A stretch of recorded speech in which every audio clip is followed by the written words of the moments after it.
Welkom bij Extra Journaal, nieuws uit Curaçao, vers van de pers.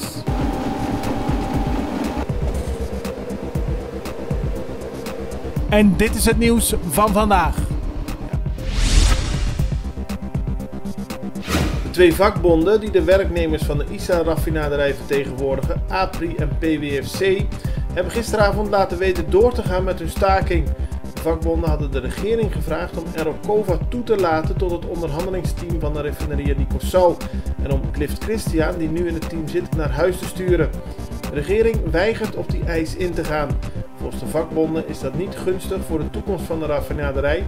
Daarom gaat de staking door. Alle werknemers zijn opgeroepen zich vanochtend om 7:30 bij het gebouw van de PWFC te melden.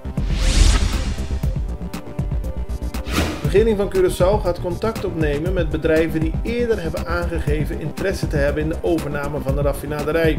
Dit om te proberen toch een strategische partner te vinden.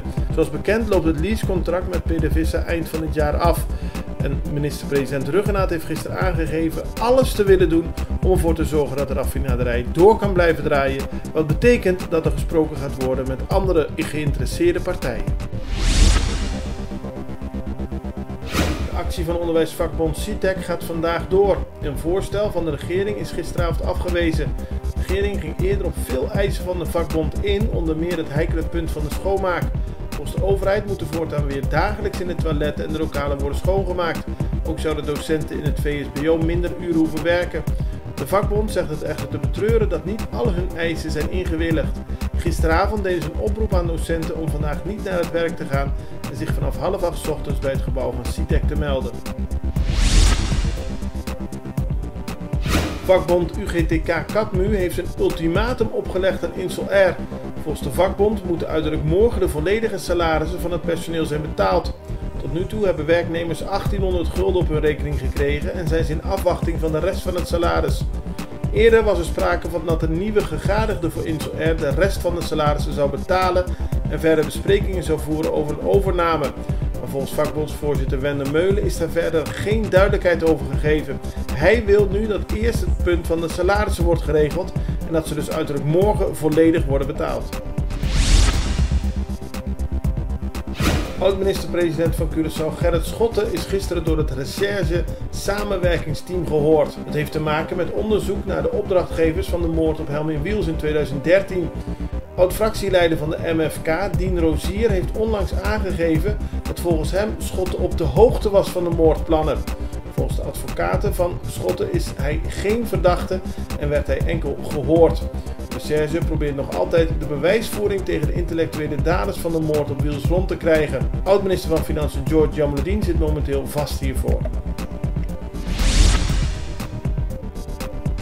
Vliegtuigen die opstijgen van Aruba of Curaçao en in de richting komen van Venezuela kunnen worden neergehaald.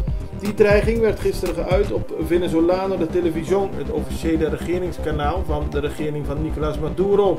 Die is het niet eens met het feit dat het Koninkrijk der Nederlanden en daarmee Aruba en Curaçao Guaidó als nieuwe vertegenwoordiger van het land hebben gekozen.